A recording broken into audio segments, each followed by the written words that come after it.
Hello. So, jumping right into it, this is Recovery Restoration Volume 1, Day Number 2. And this is the picture, and I will include a picture beforehand and such as well, because you won't be able to see it very much here. And then this is the description for it. This is a drawing I made out of markers after my 3rd hospitalization and a partial program. In the clouds is the phrase, finding freedom. The ocean is chaotic, like life with mental health conditions, and the island has an SOS signal in Morse code. No man is an island is the quote of inspiration for this piece. And even though the sky is dark, the person on the island is discovering their own inner strength and freedom.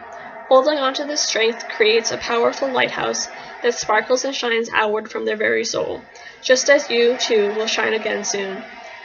Love, Recovery, Raquel. Drawing made 6/12/2015. I did the description on the 17th of 2017 of January as well, because I just like to date things, because that's me.